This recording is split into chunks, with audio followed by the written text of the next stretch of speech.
I hope that the lunch was nice and that you had time to meet with new people and also exchange your contacts, ideas, and talk about the sessions that we had before. But now it's time to continue. So after the first successful part, now it's time to catch up with the conference. Now we are very well on time. And start with the part 2, Innovation Procurement Capacity Building in Action. The chair for this part will be Jorge. Jorge is from Procure for Health project, alongside other projects as well. And he will introduce us what we will do today and then hand the mic to Matthew, and then we will have a really nice session. So Jorge, the floor is yours. Thank you very much. Before I talk, I will give it to Ruth. Thank you. You may have noticed that quite a few people left after lunch, and I'm just wondering whether, if any of you want to find yourself, sort of just a couple of you at a table, please feel free to get up and join another table, because we're going to go into discussion mode all of this afternoon. So to have fewer, fuller tables would make sense. Thank you. I have 2 pieces of news. The good piece of news is that this is going to be super interesting. It's about capacity building. The bad news is that we are very, very short of time and we have a lot of things to talk about. So without any more delay, I'm going to introduce you to Matthew Baqueriza-Jackson, that he's going to dynamize the whole session. There will be discussion groups, there will be presentations and more discussions, and then at the end, we will wrap up with insights, okay? So Matthew. Jorge, thanks very much for the introduction. Good afternoon, everyone. I'm Matthew Baqueriza-Jackson, independent policy advisor based in Scotland. I had the joy yesterday of travelling with 179 Scottish people who were coming to Brussels on their way to Germany for the Euros. I was the only one on that flight doing some work, and I was preparing this session, and I was the only one not dressed in a kilt as well. So it was all good. I think this morning's session was really great. It really showcased the dynamism, the passion, the excitement about this topic of innovation procurement. And I've been working across Europe for the last 15 years on the topic of strategic procurement. And it's very rare to see that passion in a room. But, and it's a very, very big but, right?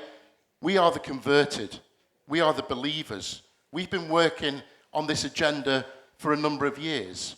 What about other stakeholders, other public authorities, other national governments, other suppliers, other SMEs? How do we develop their capacity and skills to engage in innovation procurement into the future? And that's what we're going to do this afternoon. We're going to try and stimulate some conversation about how do we mainstream innovation procurement? How do we develop capacity? How do we address some of the barriers that we face? And that's what we want you to do in the first discussion session. As Jorge said, we're going to have a mixture of discussion and presentations.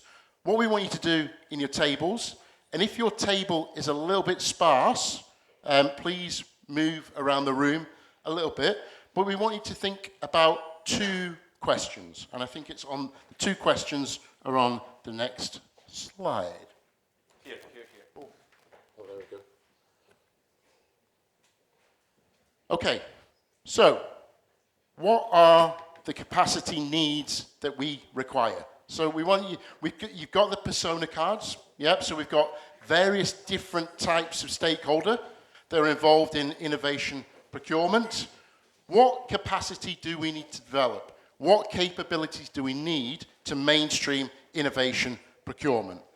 And second question, what barriers do we face, right? So what barriers do we face around innovation and procurement and bringing it into the mainstream? So those are the 2 questions. We're going to spend 10 minutes doing this. This is going to be quite a dynamic session. We'll ask for some feedback towards the end, but have a think about those 2 questions. What capacity do we need, and what barriers do we face around innovation procurement? And use the persona cards to help if you need, and also reflect on your own experiences. Okay? So 10 minutes, start now. We'll be back at 20 past. Okay? Great, off you go. You should all have someone on your group that will act as a little kind of facilitator of your table as well. All right? Okay, perfect. Okay, stop. Stop, everyone. Stop. Now, I know you're all having really good conversations. This is a really important discussion that we're having here because we know we face lots of capacity challenges and barriers around innovation and procurement. Over the last, I think, 24 months, 3 projects have been working on the topic of innovation procurement, and specifically to address some of those capacity challenges that we face. So we're going to introduce each of those projects now. Jorge? Yeah, I'm calling Valentina on stage. Maybe you want to talk with that? Apart from your social media. That's a very welcoming introduction, Jorge. No, it's your presentation. As you can see, she's really looking forward. Very, very. Thank you. Well, oh yeah, we have to stay inside, so we have to stand very closely together. But yeah, thank you for the introduction. I'm Esmee Peters. I'm from the University of Twente, so I work together with Louise, for example, but also other colleagues of ours are here. And we are just one part of the PROCEDIN project, and then next to me is Valentina. Valentina Schippers-Opejko. I already introduced myself earlier in the morning session, and very happy to be here today with you, and I hope you will enjoy this presentation. Yes, and to make it hopefully a bit easier and more interactive for all of you, we decided to ask each other some questions to get to what is PROCEDIN actually, and how does PROCEDIN contribute to capacity building. So maybe my first question to Valentina would be, who are all of our partners and what's our main goal? Yes, thank you so much, Esmee. PROCEDIN is EU-funded project, and our partners is University of Twente. Just raise your hand. University of Twente, yes, you too. Pedal Consulting, yes, very good. And then F6S. Yeah. City of Harlem. Yes. And City of Gabrovo in Bulgaria. Thank you very much. Goal of PROCEDIN is to connect key resources together with key stakeholders. And for who? Yes, and we have 3 main groups of stakeholders. The first one are public authorities, buyers. Second one are market parties, small and medium enterprises, startups, large companies, and of course, educators like universities, institutes, and so on. And dear Esmee, could you just share with us information about what is the one key takeaway of PROCEDIN?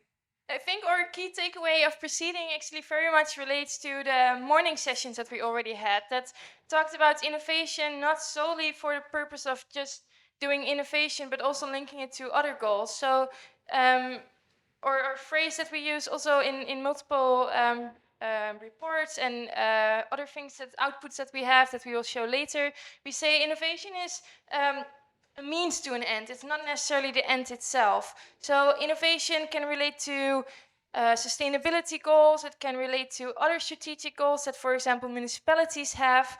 And based on these strategic or collaborative or policy objectives that they want to reach, they do innovation.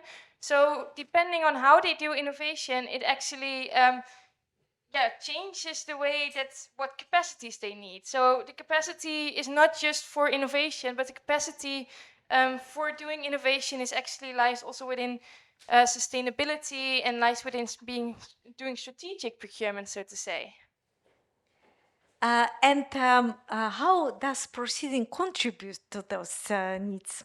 Yeah, so what we saw is that we have different starting points when doing procurement of innovation. So as we just said, it might be from a strategic perspective, it might be from the perspective of actually wanting to do a more innovative procedure. So we differentiated between the different types of ways why people get started with procurement of innovation. And then we try to see, okay, for all of these different routes towards doing procurement of innovation, how can proceeding contribute to that? So we have 4 different routes that you can see on the presentation as well. So the first one, which maybe was the thing that we first thought of most, would be the legal perspective of I want to do a PPI or I want to do a pre-commercial procurement, and how would I then actually do that? For those that want to start with that starting point, we have a lot of training videos on how to get started with these initiatives, but we also have frameworks of that also explain this. And how about collaborative perspective? Yeah, so collaborative the perspective is, I think that's what Minouche mentioned this morning. She said, well, we usually start from collaboration, and then afterwards, procurement is the thing that helps us. So it's again the means to an end and not necessarily the end in itself. So we try to do some matchmaking between different stakeholders. We built a proceeding community. We did webinars specifically for SMEs to get them interested in working together with the government. We have a big stakeholder map on our proceeding website where you can find different stakeholders to collaborate with. So other I was workshops that we did. Yes, and I was wondering, the Urban Agenda Partnership on Innovative and Responsible Public Procurement, could you stand up? Those who are connected to this Urban Agenda Partnership. Yes, Justin, you may stand up. Okay, big applause for them. Okay, so, and then Tenderio. Tenderio? No Tenderio? Over there. Over there, Tenderio, very good. And Espera? Those are the educators in here. So Yes, thank you so much. Okay, but you mentioned also strategic perspective. Was wondering what kind of results on outputs of proceeding could contribute to that perspective. So one of the main things that you can find on our proceeding website is our resource bank, and we have a resource bank both for suppliers and for buyers. And there are a lot of case studies of different public contracting authorities or of different suppliers that already did something with procurement of innovation. Some examples are on the screen. So municipalities who did zero-emission vehicles, or refurbished furniture, or did something with food waste. All of these different case study examples, we collected all of them and put them in one resource bank that you can find on the on our website. And also in your tote bags, you will find a brochure on proceeding, and you can find more information on the website. Exactly. Proceeding.eu. Okay, and the innovative perspective. Yeah, so this is the last perspective. So one example that we had when we did our interviews was a person who was really interested in innovation and was working a lot with suppliers who are interested in innovation. And they don't necessarily, again, want to do procurement, but they wanted to do innovation, and procurement was the way for them to do innovation. So they were searching for ways of how to connect with the government or with other public contracting authorities to do this, or the other way around. So we saw that as a need that was not necessarily something we anticipated when we started our proceeding project, but something that we did after was we did 3 webinars already, specifically for SMEs, to introduce them to what does it mean to collaborate with a public contracting authority. So yeah, business to government introductions, so to say. And we have now had 3 webinars we had already, but the 4th one, if anyone's interested, is on the 26th of June, so it's still going. Save your date. Yes. Yeah, so all of this combined is what Louise said this morning, is we're trying to build an ecosystem where we can connect different stakeholders together. We have SMEs, we have public contracting authorities, we have our educators, and to teach them through different and connect them mostly, and to teach them, how to do procurement of innovation, and not necessarily only for the purpose of doing procurement of innovation, but to also use it for as a means to an end, so to say. Yeah, so I was also wondering how many of you think innovation is very important? Just raise your hand. Okay. You are in.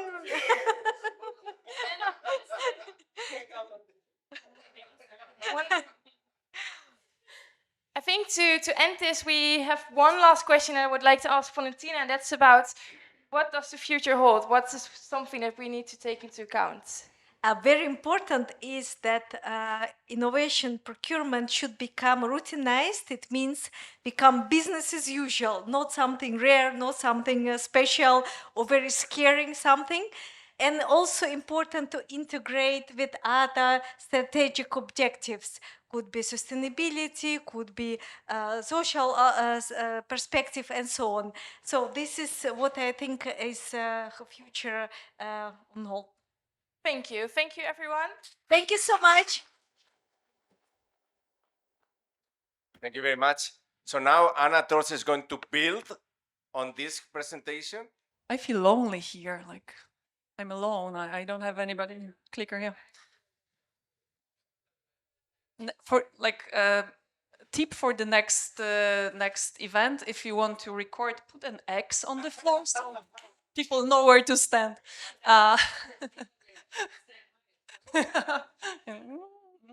Okay. Build.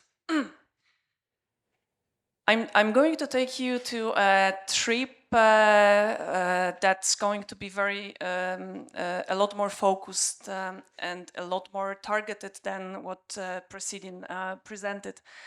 Why? Because I'm going to share with you a story of a build project that was addressed and aimed to support municipalities, 3 municipalities in Estonia, Tartu, the second largest city, in Finland, Turku, and in the Netherlands, Rotterdam. So you can already imagine 3 different cities in terms of size and in general goals as well. And I'm going to take you to a journey and show you how we approach the topic of supporting those who work hands-on on innovation public procurement. So we had a very, very like focused project, and how we started it, how we approached it. You could have already heard a bit from Robert at the beginning of the day when he talked about empathy map, because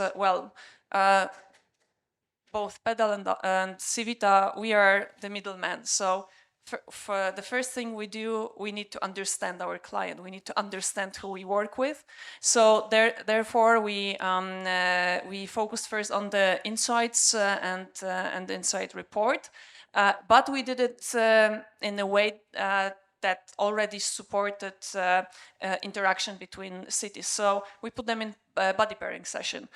We facilitate them, we help them to cover different aspects of their everyday job on public procurement, but we did it to help them to get to know each other, to understand the context better, to figure out where they are, how they work, what are they struggling with. So that's why we identified some incentives, we collected some challenges, we listed procedures and also the legal framework and the case studies.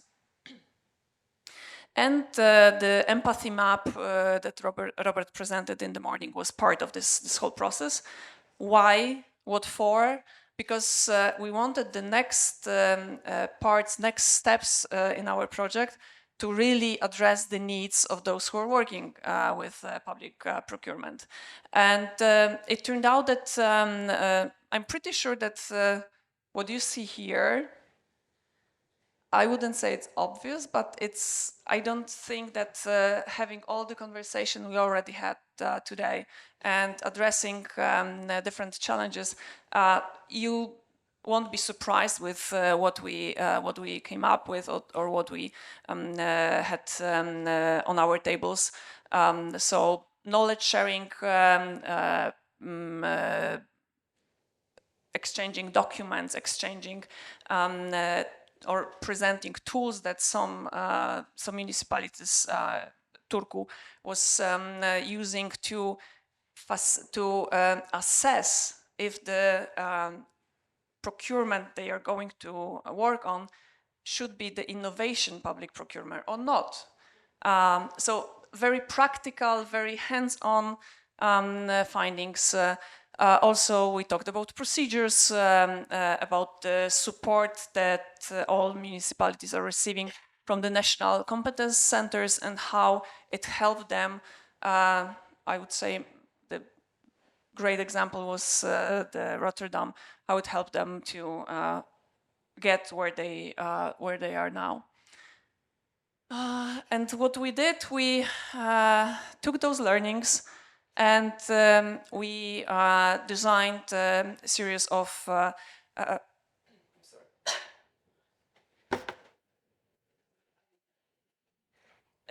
workshops. Some of them online, some of them on site, as a way to also build the community and work on the network side of the community, let's say. So what we've learned that we're different, but we're facing the same challenges. Not very innovative conclusion, but as it was said already today, sometimes it's good to hear things that are obvious just to kind of be back on the good track. Also, that planning and is the best strategy for the innovation procurement. So having in mind screening what types of procurement can be done using the innovative approach. What we also learned from trainings, so listening to the procurers, was that what works the best are case studies, even if they cannot be, directly implemented. They are triggering new approach, new way of doing things in terms of procurement.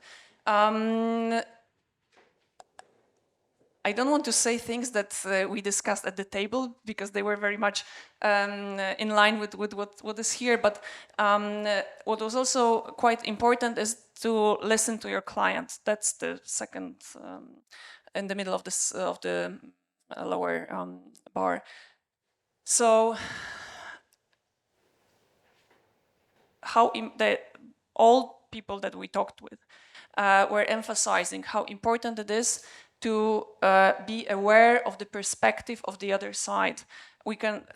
This other side can be, we can talk about citizens, we can talk about suppliers, that was also mentioned already today, and collect feedback, understand what they are struggling with, and use that knowledge to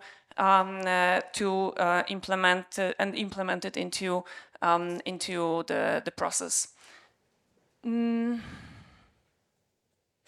More, if you are interested in diving deeper, this video can help you with that. The presentations will be shared with you. So click the link, enjoy the video. But what I also wanted to emphasize was the value of exchange of stuff. So people having opportunity to meet, to see the working environment, to dive deeper into the ecosystem that their colleagues from other cities are working in. And in terms of sustainability and the impact of the project, I would say that's one of the most practical and crucial part. As I said at the very beginning, if you look at the list of challenges, I don't think that there is anything that would be a surprise for you. So cities are dealing with, or people working on innovation public procurement in different cities, doesn't matter the size, are dealing with the budget restrictions, with the lack of case studies that could help them to proceed with the procurement, lack of understanding both on the complexity of innovation procurement procedures and the need for using that particular way of procuring were also raised. What works? Case studies, evaluation of potential of procurement to decide if it's innovative or not. This collaboration that we mentioned already for the innovation, for the public procurement team not to be like an island, but be in the middle of the action. And as a consequence, encouraging collaboration between different departments, because in our case we work with the municipalities. What's going to happen? It's hard to believe that BUILD is reaching the final steps, but that's the reality. In September, we will sum up what we've learned, what we've heard from our colleagues in set of information kit with some innovative solutions like quiz and educational cards. So check the website. If you have questions regarding BUILD and what we've learned, feel free to reach out to me or Robert. We would be happy to share more.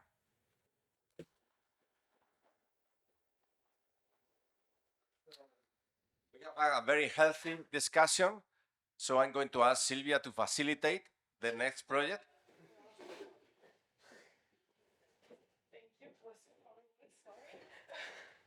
The clicker is over there. Yeah, but the clicker, you will need a clicker. Thank you. I was saying that you were not going to be able to have this keyword, but you did. So congrats to you. So hi, I'm a new speaker today. We did not meet yet. So I represent the Health INNOFACILITATOR project. So it's the third project of the Innovation Procurement Task Force, the core of the free project from the beginning. I'm Silvia Paolella. I work as International Affairs Coordinator for Médecins Paris Région. So we are the cluster of the Paris region. So I will delve into it a bit deeper then. So why did we submit the Health INNOFACILITATOR project? I'm not going to teach you anything. It's what we discussed pretty much this morning. We realized that there was a lack of investment in innovation procurement, a lack of knowledge, that's very important as well, on the part of public buyers, but also on the part of SME and startup in order for them to work together and to public buyers to access innovation. A lack of partnership and cooperation between buyers and innovation players, and a need to encourage public buyer practices in favor of a more value-based procurement. So we know that, we all know that. So what did we do with this state of play? So we built this project with 6 very clear objectives. First, foster and nurture a sustainable community, and community is really a strong keyword of our project. Increase the awareness, skills, and knowledge, improve SME and startup capability to access innovation procurement, which is also a strong, important side of our project, being led by a cluster. Leverage capacity among the buyers, enhance cooperation, and promote best practices. So, as Robert said this morning, I will not go into our work packages, what we did, because I have only 10 minutes to go into a 2-year project. So I will talk about what we will leave at the end of the project, our output, the sustainability of the Health InnoFacilitator project. So first of all, here you have the consortium. I will not go through all the name, but we represent all the stakeholders of the cause. And we are all here today. Okay, so raise your hand. I will do like how we're all on the back, we're all here today. Cluster, representative of regional and local health authorities, European Public Procurement Alliance, ILO, that presented this morning, so also part of our package leader. So pretty much we were we are still pretty sure that we represent all the stakeholders, but it's just one layer of what we wanted to build, and it's the community of Health InnoFacilitator. So at the beginning of the project, we said, okay, so we know a lot about this topic, but we have to get external help. So it's not written there, but of course this external help came from the Innovation Procurement Task Force as well, before monthly meetings since the beginning of the project. But we also gathered a relation and built an advisory board that we meet every 3 months, and we say, okay, this is our project, this is what we want to build, how can you help us? So this is the 5 members of our advisory board, and after that, we said, great, we have an advisory board, now we need advocators. We need hospitals, we need a representative of not the cluster, but startup in all over Europe. We need other projects, Procure for Health. So this is just 3 layers of the community that Health InnoFacilitator built in these 2 years. And I will go a little bit after we go into the community as it looks right now with our main outputs. So capacity building. One of the main topics of Health InnoFacilitator is our training, our workshop, and our webinar. But first, we had to ask ourselves what was already done, because we didn't want to replicate content. So in our website, you have a capacity building catalog that is available in multiple languages and provides a quick and comprehensive overview of what has already been done, so that for us it was to not replicate and also to give access to this content that we gathered in these 2 years. So this is fully available in our website and will remain so. So our workshop and our webinar. They were organized in 3 training packages that you can see right there, with a specificity with training package 3 to have also direct coaching session for 5 public buyers in Europe. But I'll talk about it a little bit later on. So as of now, it was in those 2 years an organization of more than 10 workshops and webinars by the consortium. And again, they're all available on our website, they're hosted on YouTube, and we will continue to say so. And I just wanted to give you a quick example of what it looked like. For instance, these 3 workshops, they were to equip public buyer management team with these tools. So the process of public procurement innovation, legal aspect in the implementation of PPI, and implementation of PPI process. These were really our first 3 workshops. They were more than 2 hours, and we were fully interactive. Because, of course, we did a full communication about what we were going to do, but we had to make it attractive for public buyers to come to our workshop. So it was organized by the SILO team at the beginning of the project. It went very well. But we also had to ask ourselves the question, how do we attract them? And that's a question that we asked ourselves all along the 2-year project. Not working? Okay. So I quickly mentioned then the coaching session. So we opened the coaching session, I think, end of last year for the first time. We had 2 topics. First, it was advise public buyers on the formulation of their needs, and the second topic, advise public buyers on the PPI process. They were fully free for public buyers all around Europe, and we talked about it yesterday, it was pretty much, I would say, a 2 days implication for them to follow these coaching services by the SILO team. I think we have to be very transparent on the Health InnoFacilitator project on what went incredible and what was a little bit more difficult.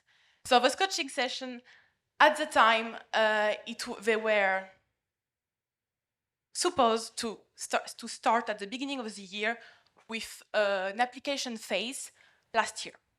This is the last, I would say, calendar we had with a beginning of application in February and a final ranking publication in April. For us, it was very, very hard to attract public buyers. It was fully free. It was, I have to say, in English. So that was also another say, barrier. And what we noticed, and I think it was very innocent for me at the beginning of the project, I was like, oh, it's fine. We at Medicine, we have the largest hospital, European hospital. We'll bring them in. It's going to be easy. Not at all. Not at all, because we have the contact, we were discussing this. We have the contact of the innovation team at the hospital most of the time. There's the one that works with us. But we do not have the contact of the public buyer inside of those hospitals. And the link between them was very difficult, if not impossible. So to talk to them directly, it was very, very difficult. So we had to move the deadline up until February, that was our last deadline, to find both 5 public procurers. We did. Just spoiler, we did, it's fine. Thanks to the work of the CELA team, we did with 6 and not 5, 6 public buyers being selected at the end. Yeah, at the end, and I just wanted to say, just lesson learned as well.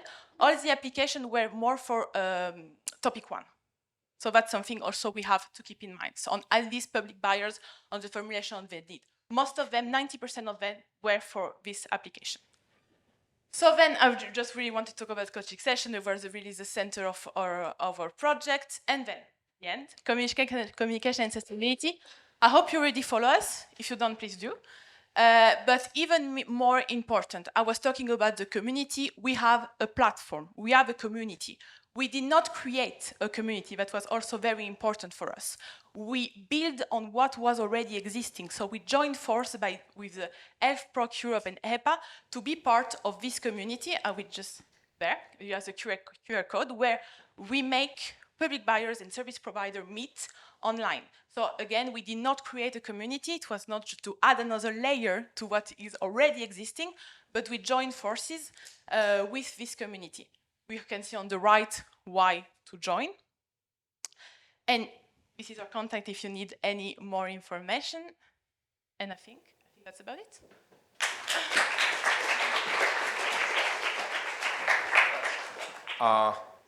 Time for a very quick question if you have from the project.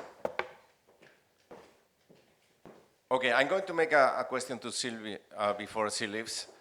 Yeah, so if yeah, but we need you. Oh, okay. So if you had to do the recruitment again, what would you do differently? But we just ended the recruitment. I know.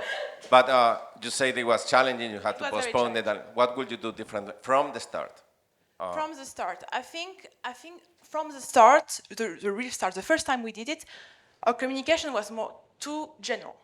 The communication about it. We use the community, we use the LinkedIn, maybe the term we used, how we explained what it was too general. And that's something we discussed with the Innovation Procurement Task Force when I brought them the issue, and also with our advisory board. It was maybe the vocabulary we used was just too general. And we maybe, indeed, and that's really on my side as well, had to take more time to directly contact the public buyers at the beginning, because then that's what we did directly. That's when we found the 6 applicants. But it was really too, But then we had this barrier that our contact point was the innovation team, and that the information really, it was very difficult for it to trickle it down to the public procurer. Right. That's because I think we all have this challenge. Okay, this is our challenge in innovation procurement. This is our meta challenge, so to say.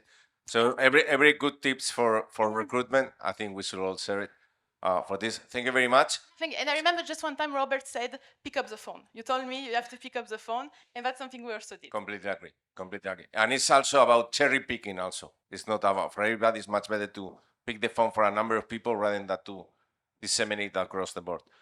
Matthew? Great. Thanks very much to our 3 projects. 3 really interesting examples. We're going to go back into our groups and we're going to have another conversation for 10 minutes. What we want you to do is to think of one key thing that you learnt across the 3 presentations. One key thing, one key takeaway that you're going to go back to your own organizations, your own cities, and think about. And also to have a little bit of a think about how can this be scaled up, right? So how can we mainstream this at EU level, national level, and local level? Okay, so So you are focused. We are going to randomly ask for an insight on this. So every table, before we wrap up, we will give you 2 minute signal. Please wrap up and to get an insight. An insight is like a tweet, okay, but something really, really deep. Okay, so each table, please take an insight from each of the 2 discussions, and then we will share them at the end. okay, one thing we've learned, how we scale it up. That's your task. Come back in 10 minutes. Yeah, 5 past 2. Okay, everyone, stop, please, stop. Well done, guys. Very well done. Okay. Now we are going to start our round of volunteers. Can we start with Esther, the volunteer, number 1? I'm going to wander over to Esther. We have a microphone coming this way. Esther, what's the key insight from your table? Okay, so yeah, I'm a voluntary, yeah, for sure.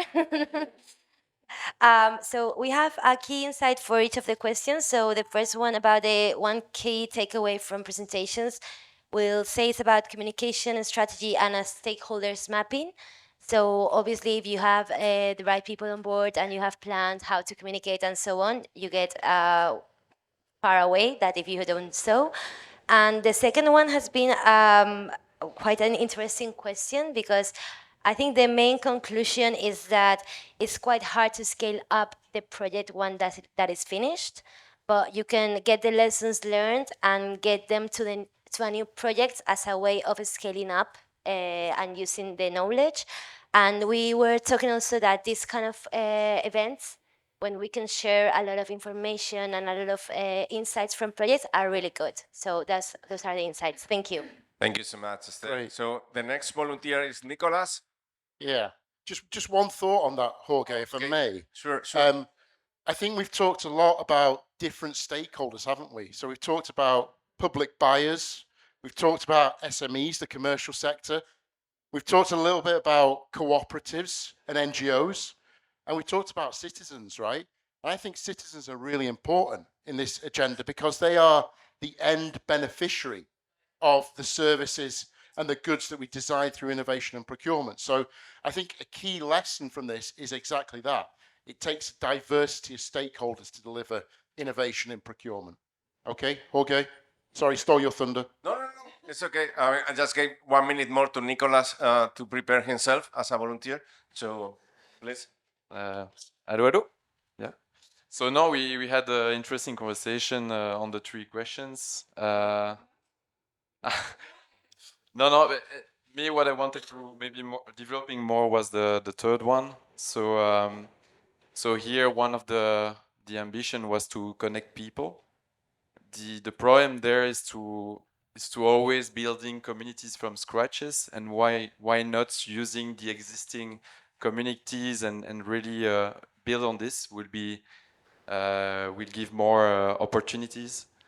Then also the problem for public buyers is there is those services, free services that are suggested to all the stakeholders, but at the end of the day, sometimes you don't have the impacts that you want. So we are speaking about communication for a while. Generic communication, maybe the solution will be targeted communication, so we can really focus for the moment on the interested people. So I don't know if someone want to add something. Yeah, I can just add that we also discuss about this situation that you present regarding the procurers versus the innovation department. So we need really to find the right decision makers to help us to enter into an entity and make the deal. That's it. Thank you very much. Esmee, you want to volunteer for? Yeah, just very very, very quickly again on that. I think this links back to what Valentina was saying about strategic procurement. It's not just about innovation, but it's also about social, it's also about environmental, it's also about developing our local economies as well and thinking how we can evolve and develop SMEs. So I think that's a really good point as well, that this isn't just about innovation. This links to kind of wider sustainable development goals, if we like. This is about addressing poverty. This is about addressing climate change. These are all kind of key considerations when it comes to designing goods and services. Okay, sorry, Esmee.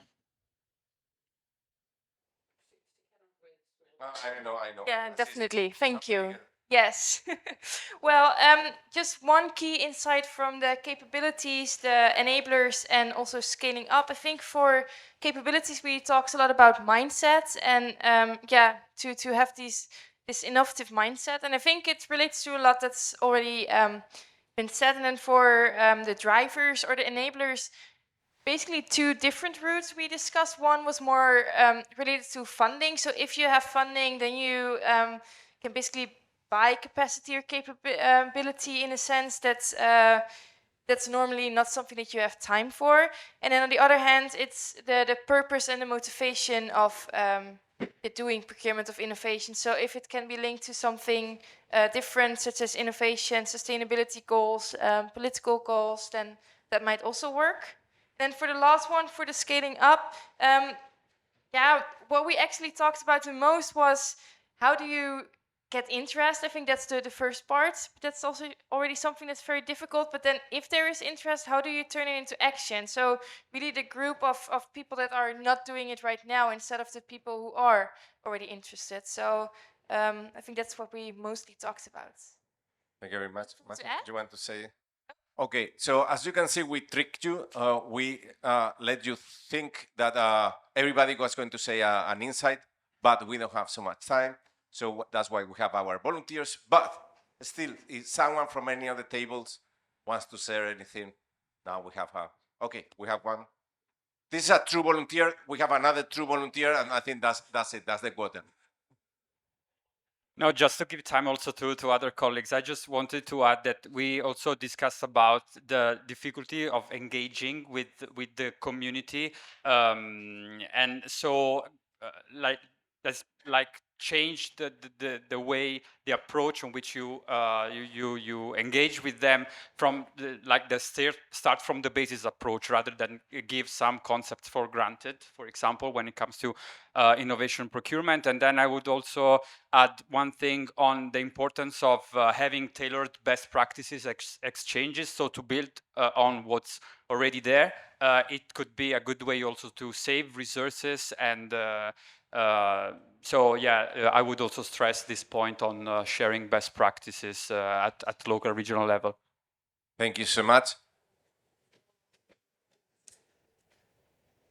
Yes, very, very quickly. I agree with the share of good practices, and I think another point that we mentioned is to do it as much as possible in person. I think some of the projects show that if you bring people together, the peers together, that's way more effective than, larger scale, maybe online activities. So going a little bit deeper with the right people in person to foster communication, interdisciplinary contact, and also what Silvia was saying, sometimes even if you have the capacity building tools, you don't reach the right people, it's not the right way to go. So I think also the management structure within the procurement kind of framework should be able to get the capacity to the people that actually need it in the best way possible.